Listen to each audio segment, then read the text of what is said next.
pondering on the strange circumstances of his coming here. "You are right in some ways, but not in others. I am told that you work magic only for your own amusement. That seems to me very selfish. Few people understand magic. I'm told that you are the only real Yokuhu in all Oz. Why don't you amuse others as well as yourself?" "What right have you to question my actions?" "None at all." "And you say you are not here to demand any favors of me?" "For myself, I want nothing from you." "You are wise in that. I never grant favors." "That doesn't worry me," declared Erivc. "But you are curious. You hope to witness some of my magic transformations." "If you wish to perform any magic, go ahead," said Erivc. "It may interest me, and it may not. If you'd rather go on with your knitting, it's all the same to me. I am in no hurry at all." This may have puzzled Red Riera, but the face beneath the lace cap could show no expression, being covered with hair.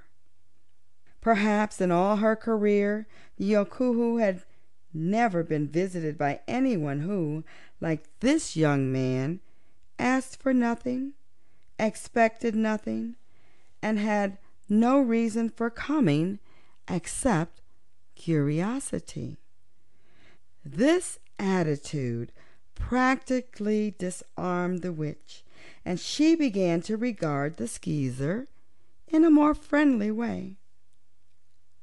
She knitted for some time, seemingly in deep thought, and then she arose and walked to a big cupboard that stood against the wall of the room. When the cupboard door was opened, Erivc could see a lot of drawers inside, and into one of these drawers, the second from the bottom, Riera thrust a hairy hand. Until now, Erivc could see over the bent form of the ape, but suddenly the form, with its back to him, seemed to straighten up and blot out the cupboard of drawers.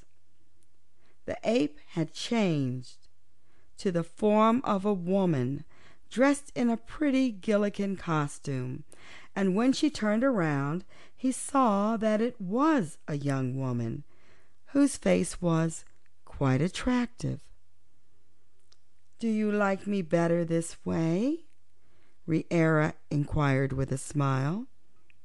"You look better," he said calmly, "but I'm not sure I like you any better."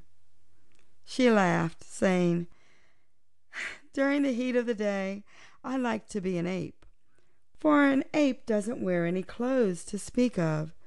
But if one has gentlemen callers, it is proper to dress up."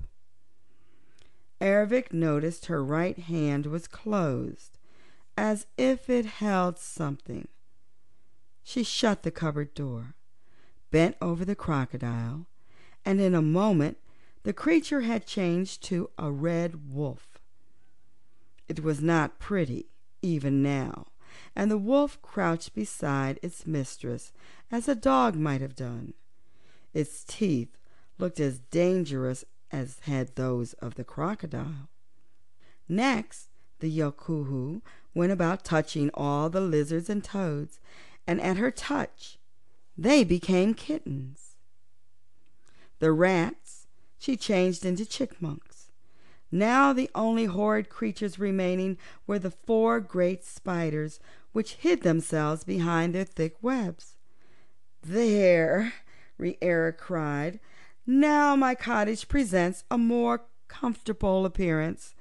I love the toads and lizards and rats because most people hate them, but I would tire of them if they always remained the same. Sometimes I change their forms 12 times a day." "You are clever," said Erivc. "I did not hear you utter any incantations or magic words.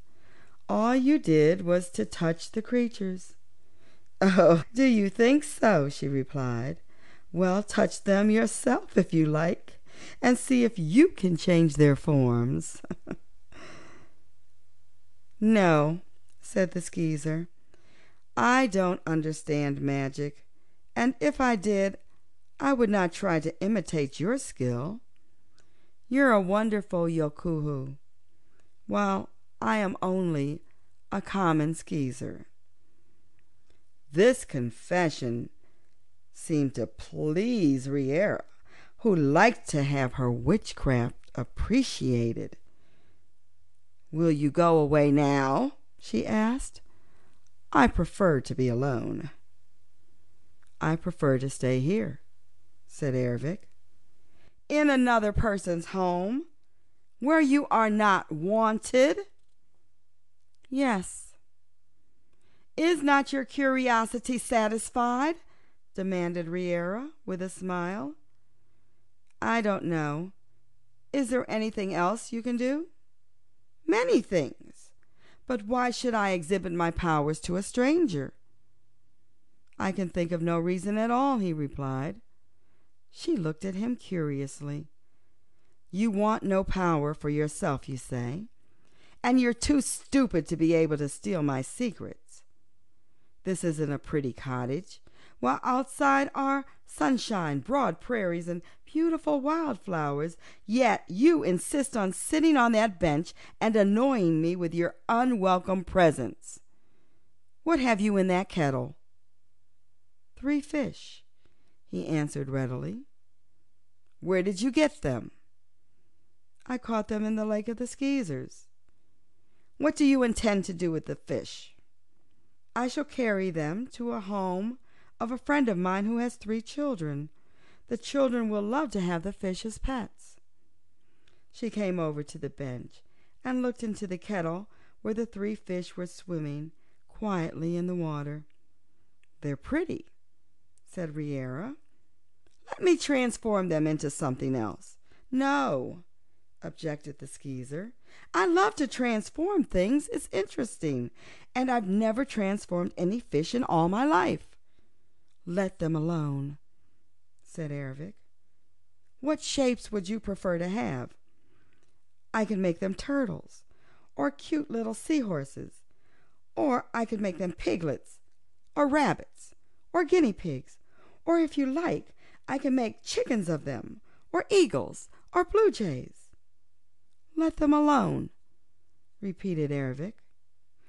"You're not a very pleasant visitor," laughed Red Riera. "People accuse me of being cross and crabbed and unsociable, and they're quite right. If you had come here pleading and begging for favors and half afraid of my Yokuhu magic, I'd have abused you until you ran away. But you're quite different from that. You're the unsociable and crabbed and disagreeable one, and so I like you and bear with your grumpiness. It's time for my midday meal. Are you hungry?" "No," said Erivc, although he really desired food. "Well, I am," Riera declared, and clapped her hands together. Instantly a table appeared, spread with linen and bearing dishes of various foods, some smoking hot. There were 2 plates laid, one at each end of the table, and as soon as Riera seated herself, all her creatures gathered around her as if they were accustomed to be fed when she ate. The wolf squatted at her right hand, and the kittens and chipmunks gathered at her left. "Come, stranger, sit down and eat," she called cheerfully. "And while we're eating, let us decide into what forms we shall change your fish." "They are all right as they are," asserted Erivc.